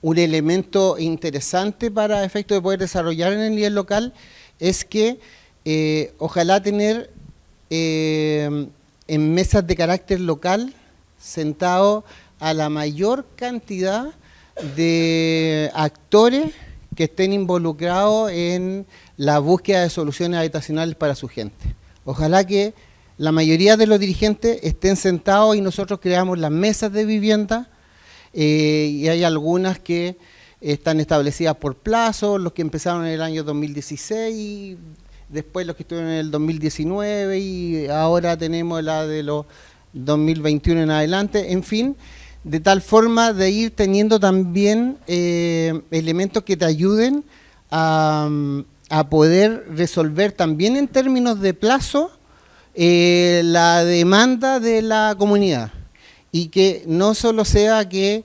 el campamento que surgió a última hora por distintos motivos, ¿cierto? Hay que atenderlo de manera prioritaria, y que los que estuvieron todo el rato, por muchos años, sentados en la fila, cumpliendo con todos los requisitos, en fin, y no les salga nunca su solución. Y nosotros trabajamos con todo ello. ¿Y es fácil? No es fácil. Y tenemos discusiones con los dirigentes toda la semana o semana por medio, sí, las tenemos. Y de repente nos llevamos más o menos mal, sí. Y de repente nos pelan, pero muchas veces yo creo que en general lo que hacen ellos es reconocer. Y lo que se ha producido en el tiempo, para terminar, es que dirigentes que rivalizaban entre sí, porque andaban todos detrás del mismo terreno, o que se tenían malas porque ese le dieron más cupo y este otro no, cuando estuvieron todos sentados y trabajando con los mismos elementos, con las mismas condiciones, y cuando vieron además que estábamos trabajando con todos quienes tenían un grado de influencia, es decir, siempre nos han visto con la gente del ministerio, de Serviu, trabajando con todos los actores. Ellos mismos empezaron a tener una relación distinta entre ellos. Y yo creo que eso, para un tema tan complejo como este, en el cual no hay soluciones mágicas que nos permitan obtener la cantidad de viviendas necesarias para toda la demanda que tenemos en nuestras comunidades, es básico que podamos estar todos en una misma mesa y además que entre ellos mismos, nuestros dirigentes, se respeten. Eso. Súper, muchas gracias, Julio. Doy la palabra, Jürgen, por allá. Más es una pregunta lo que tengo yo. Bueno, desde las, digamos, distintas experiencias que traen, ¿verdad?, a ustedes como expositores y en su vasto recorrido profesional, y pensando un poco hacia adelante, ¿verdad?, porque hoy día sabemos que esto es una problemática que no vamos a resolver este año, no en 5, pensando un poco hacia adelante, ¿verdad?, y teniendo en cuenta de que a lo que nos enfrentamos hoy es un fenómeno muy distinto al de hace 30 años, ¿verdad?, de los asentamientos precarios. ¿Cuáles creen ustedes, en su experiencia, digamos, que son las herramientas o hacia dónde debe avanzar la política justamente para atender a los asentamientos precarios, para poder generar soluciones efectivas y que no sigamos, digamos, como en este círculo eterno en que sabemos que es algo, es un fenómeno que no vamos a solucionar de manera sencilla. Sabemos que se requiere, ¿verdad?, este tipo de diálogos, otro tipo de herramientas. Entonces eso, ¿cuáles creen ustedes que son esos lineamientos, esos ejes? ¿Qué es lo que se necesita para seguir avanzando? Uy, es como la pregunta del millón, Jürgen. ¿Quién quiere responder primero? ¿Pablo? Yo voy a tratar de dar una respuesta. A ver, a mí me gustaría decir, antes de responder la consulta, entregar algunos tips, entre comillas, respecto de cómo afrontar las situaciones que también ha explicado el alcalde y el compañero abogado acá. Primero decir que el Ministerio de la Vivienda y Urbanismo tiene una especie de doctrina que es muy clara. El MIMBU no negocia compra de terrenos que están con orden judicial. Eso yo creo que es súper importante respecto de las respuestas que les pueden solicitar a ustedes respecto de familias que están bajo esa situación y vienen a presionar para que el sector público, el ministerio, el municipio, compre los terrenos que están con una orden de desalojo. O sea, eso es la postura que tuvimos en San Antonio, es la postura que tuvimos en 17 de mayo y en muchas otras partes del país. A mí me parece muy importante reafirmarlo y cada vez que me preguntan de partida, el ministerio no reacciona bajo estos intentos de extorsión que efectivamente algunos privados mal utilizan. Esa como primera cosa. Yendo a la respuesta, algunas cosas novedosas. Bueno, ya lo han dicho los otros expositores, el tema de que estas mesas de negociación, de encuentro de diálogo son súper útiles y nosotros lo estamos sistematizando en todos los casos, ya sea con campamentos de orden de desalojo, campamentos que están en proceso de intervención para efectos de buscar soluciones habitacionales por la vía regular en muchos casos. ¿A qué me refiero con eso? Que efectivamente esta mala publicidad que de repente tienen los campamentos, que la gente en campamentos se salta la fila, eso no es así. Lo que nosotros hacemos básicamente es tratar de, entre comillas, generar la habilitación social que permite a las familias hacer postulaciones por la vía regular, de manera organizada, con un sistema de prelación claro. Eso también es importante recalcar, que por lo menos desde el Ministerio nosotros estamos conduciendo todos los procesos hacia la organización para postular por la vía regular, con el apoyo también de nuestros equipos para levantar proyectos habitacionales, que esa es la otra cara de la moneda. O sea, la demanda la tenemos súper clara, tenemos un problema de oferta básicamente, ¿ya? En general. Entonces yo creo que ese, digamos, es el problema que tenemos para efectos de poder acelerar los procesos de entrega de soluciones habitacionales. Respecto al tema de cooperativas, yo creo que esa es como la gran novedad, digamos, respecto de cómo cambia. Nosotros llevamos más de 50 años de una política habitacional que está centrada en el individuo y no en lo colectivo, ¿ya? Yo creo que estamos iniciando un proceso, primero en que la demanda tiene que ser organizada de manera colectiva, por eso este tema de las cooperativas es muy importante. ¿Por qué? Porque hoy día muchas de nuestras familias que están en campamentos son inhábiles por el tema de la migración, por el tema de que muchos ya han tenido subsidios anteriores, por cosas de la vida, han tenido que volver a un campamento porque se separaron, perdieron la casa, etcétera, etcétera. ¿Qué es lo que permite postular a través de cooperativa? Es que el beneficio es a la cooperativa, no es solo a las personas. Por lo tanto, pueden ser parte integrante de una cooperativa incluso aquellas familias que ya han recibido beneficios anteriores o que no cumplen los requisitos de manera individual. Eso también es súper importante precisarlo, ¿ya? Y así se están organizando en San Antonio, así se están organizando las familias de Batuco, porque eso permite dar soluciones a una mayor cantidad de familias que se postularan por la vía individual, ¿ya? Y tercer punto es el tema del el levantamiento de proyectos habitacionales. Nosotros tenemos como les decía, muchas dificultades para efectos de poder abordar todo lo que es la posibilidad de campamentos de erradicación. Y una de las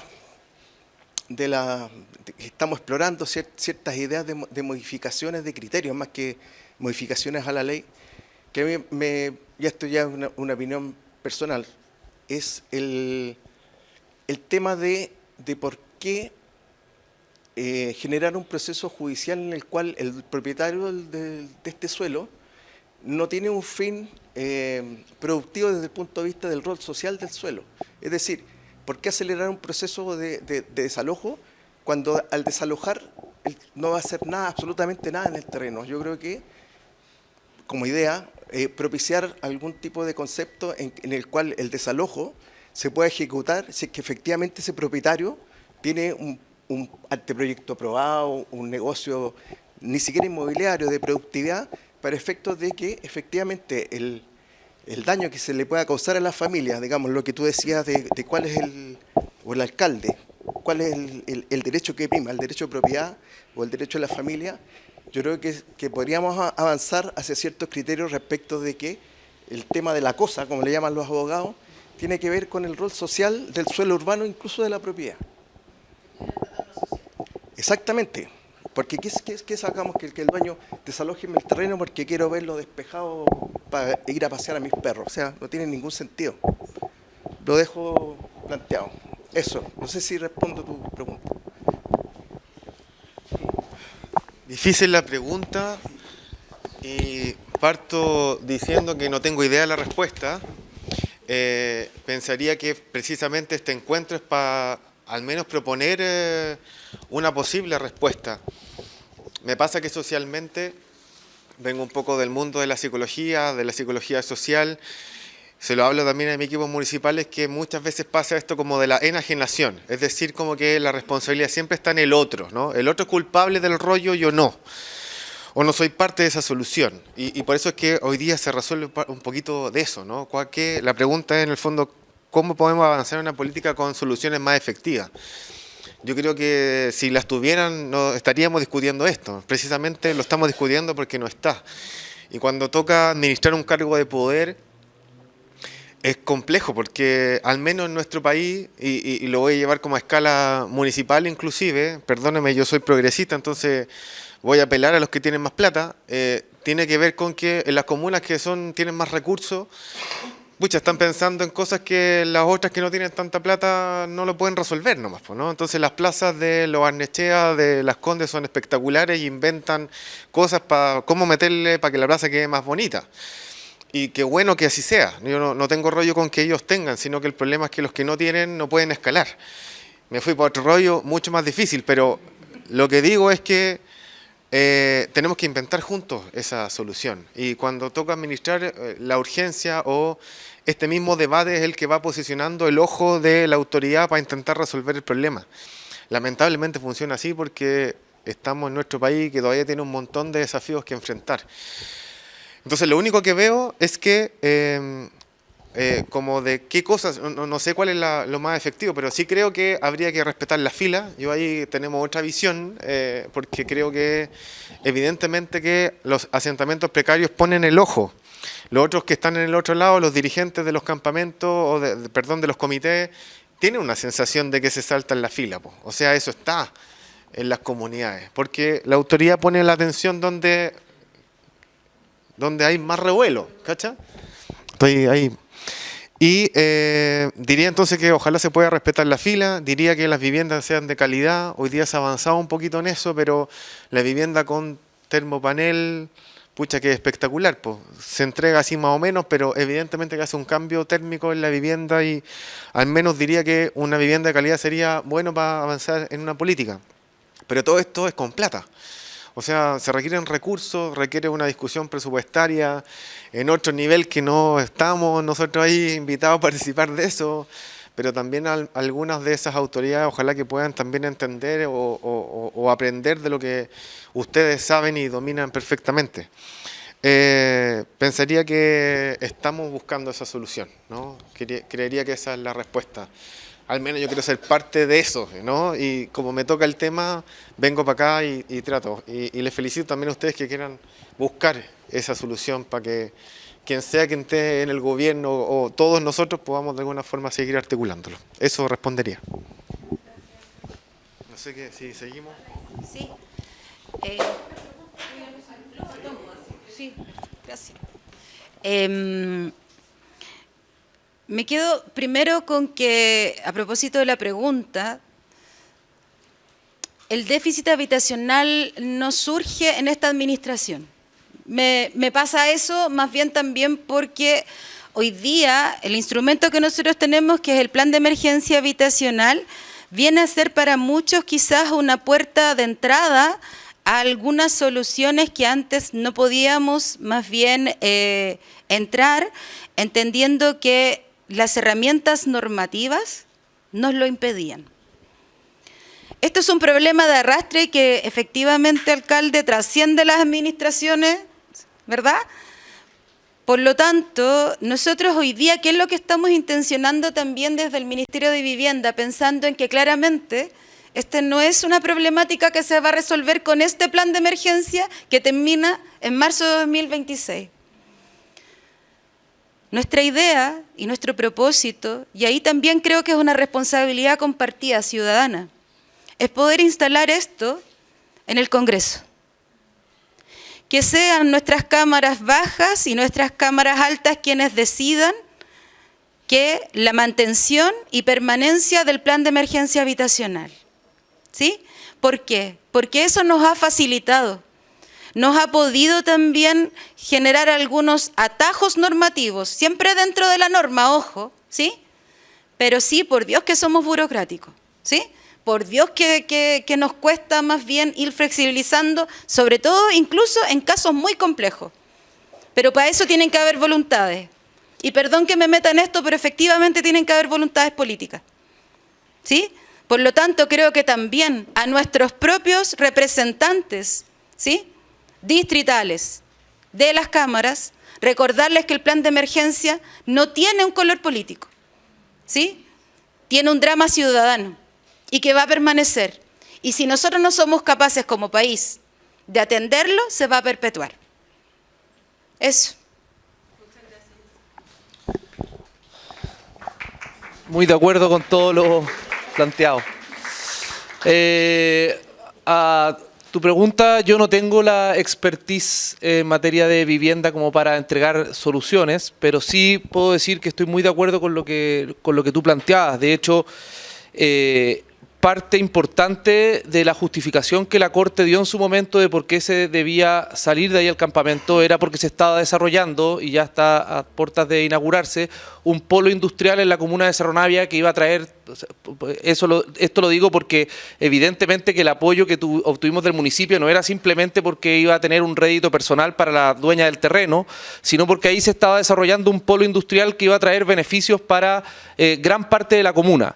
Y eso yo creo que es importante también porque estoy muy de acuerdo contigo, que si es simplemente por desalojar para que, como tú decías, el dueño del terreno pasee a sus mascotas, es algo que evidentemente es un absurdo que en un caso como ese se privilegie un desalojo.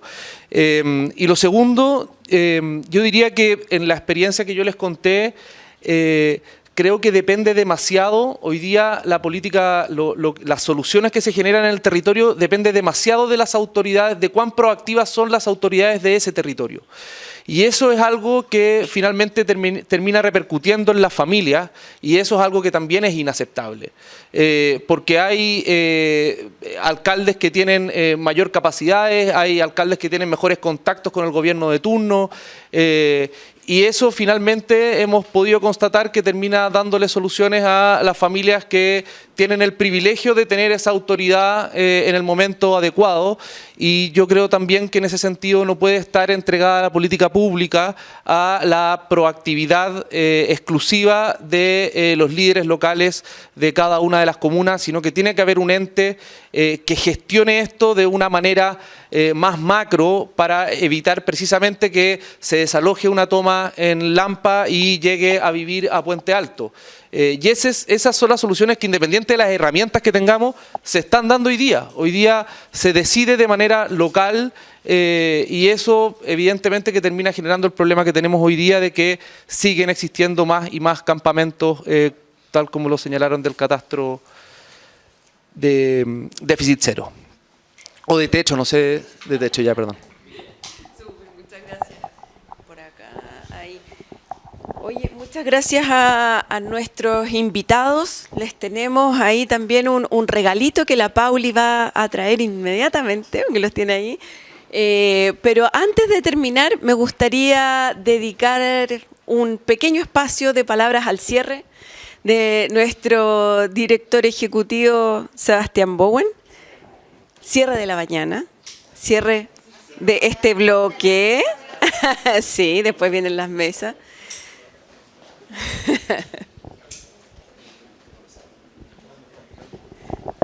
Gracias, Mario.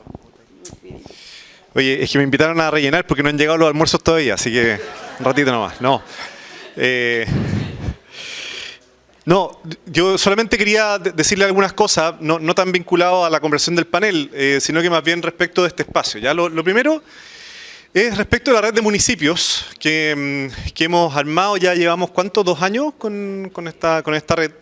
Y era en primer lugar como agradecerles, ¿ya? Porque la historia es más o menos así.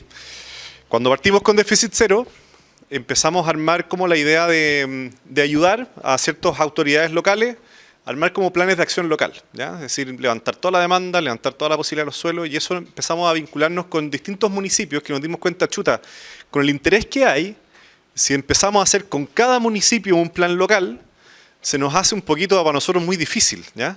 Porque empezó a haber mucho interés de muchos municipios. Y ahí fue cuando dijimos, ¿saben qué? En vez de ir con cada uno por separado, tratemos de convocarlos en una red de municipios, ¿ya?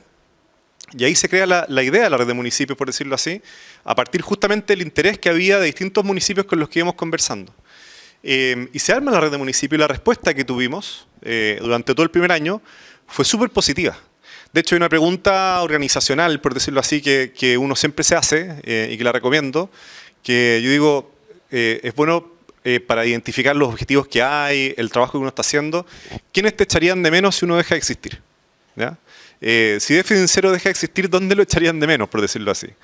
Y uno de los grupos que siempre sale en nuestro análisis es justamente los municipios. O sea, nos hemos dado cuenta que en ese espacio se ha ido construyendo un vínculo, un relacionamiento que no solamente es con nosotros, sino que es entre los equipos y que necesitaban un lugar en el fondo también donde conversar estos temas.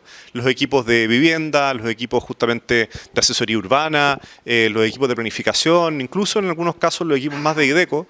Y por lo tanto, si hoy día esta red de municipios lleva 3 años y hoy día tiene proyectos y ganas de fortalecerse y crecer, lo primero que les quería decir era un agradecimiento a ustedes que lo han hecho posible, digamos. O sea, esta red de municipios existe gracias a que básicamente ustedes y otros que no han podido estar hoy día acá presentes han confiado en ella. Lo segundo que me parece importante es que nos fuimos dando cuenta que la mejor forma por decirlo así, en este clima en que estamos viviendo, año electoral, ¿cierto? Nos podemos dar cuenta de que gran parte de los problemas que tenemos en Chile son altamente complejos, ¿ya? Y requieren soluciones que por lo tanto no son fáciles ni simples.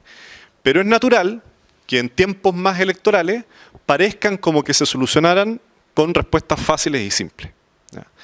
Y la verdad es que cuando uno baja, ¿cierto?, directamente al territorio, al contacto con la gente, a aquellas personas que están directamente en vínculo con la demanda, uno se va dando cuenta, por lo que nos transmiten ustedes, que no existe la posibilidad de una solución fácil ni simple. El caso que estamos viendo hoy día, ¿cierto?, da cuenta de ello. O sea, hay muchos elementos que están cruzados, desde el derecho de propiedad, el Estado de Derecho o la Constitución, digamos, con el bienestar social de las familias, con situaciones de pobreza, con situaciones también de engaño, ¿cierto?, con el problema de la crisis habitacional, población de distintos perfiles en distintas regiones, ¿cierto?, y con distintas historias y en distintos tipos de suelo, es decir, una complejidad altísima. Entonces dijimos, hay que tener ojo porque cuando uno puede plantear una solución muy simple a nivel como los medios de comunicación, ¿verdad? Oye, si esta cuestión lo que hay que hacer es esto, cuando uno baja, ¿cierto?, uno se da cuenta con el trabajo que ustedes hacen que no existe esa solución así de simple. Que las soluciones pasan, y salió harto durante la conversación en este panel, pasa por poner a los actores en la mesa, pasa por procesos de diálogo, ¿verdad?, pasa por una serie de otros elementos que dan cuenta de esa complejidad. ¿Y por qué les digo esto? Porque dijimos el aporte que queremos dar como red de municipios durante este año, es traer temas complejos a conversarlos justamente con los actores municipales, ¿ya? Partiendo de la base de que no es que los que están acá en el panel, ni nosotros como defenseros, ni nadie tiene la totalidad de la solución, sino que la única manera es de poner en común las distintas miradas, ir viendo también en cada situación particular de cada una de las comunas cuál podrían ser las tácticas, los mejores caminos, las herramientas para solucionar el problema, ¿ya? Entonces, por eso dijimos, hagamos un conjunto como de talleres, por decirlo así, ¿ya? Partiendo por en que pusimos un tema que es súper complejo. Es complejo hablarlo, está lleno de eslóganes en el fondo para uno y para otro lado. Y dije, bueno, hagámoslo, digamos. Y creo que lo que se ha ido dando es súper interesante, porque las cosas que salen son interesantes. Y además, si lo sumamos al primer punto de la confianza que ustedes han dado, permite un diálogo, por decirlo así, con altura de miras, ¿ya? Y entendiendo la complejidad de la problemática. Y así entonces queremos seguir con otros talleres después. Entonces, para decirles que vuelvan justamente a confiar en otras instancias en que justamente los equipos se puedan dar un día con distintas miradas, ver el asunto en 360 grados y tratar de salir de ahí con algún tipo de respuestas que sabemos que no van a ser totales, pero al menos se va avanzando, ¿cierto? Probablemente nos vamos a meter en temas de justamente incentivos normativos, incentivos de resguardos normativos. ¿Qué otro tema nos vamos a ir metiendo en el futuro? Diversificación de soluciones habitacionales y otros más. Así que ahí también los vamos a ir invitando, y si ustedes van viendo temas que son comunes en municipios, transmitirlos, ¿ya? Porque tal vez nosotros podemos organizar eso también directamente en esas temáticas que más les van aquejando. Y nada, solamente volver a agradecerles, plantearles que la idea justamente de la red de municipios es que siga, digamos, creciendo, siga sobre todo poniendo las fichas en ustedes, en los servidores públicos que están al nivel territorial, que vemos que en nuestra tal vez historia más reciente de la política habitacional han tenido un rol como más, por decirlo así, periférico en la bajada directa, y sin embargo creemos que deben tener un rol más central. Cuando se ven justamente las oportunidades que ustedes pueden tener, acceder, y en la conversación con actores centrales, con actores privados, con las comunidades, la cantidad de oportunidades que aparecen para poder resolver la crisis, creemos que puede hacer match con la cantidad de necesidades. No solamente tenemos altas necesidades, sino que también altas oportunidades en cada uno de los territorios. Y la idea es que desde ustedes poder irlas aprovechando. Así que una vez más, muchas gracias a ustedes, y muchas gracias también a ustedes por participar en este espacio, en este panel. Y que nada, pues el almuerzo esté rico y que la tarde siga muy bueno. ¿Llegó a todo esto el almuerzo o no? No, todavía no. Pero va a llegar, tranquilo. Gracias, Seba. Oye, damos entonces por finalizado este bloque. 1.000.000 de gracias a todos. Las actividades van a continuar en la tarde, así es que esperamos que compartan con nosotros un ratito más. Y eso, muchas gracias a todos. Sí, ahí vienen los regalitos, ahí está al lado. Oye, un aplauso grande, por favor. Cuidado, Lara.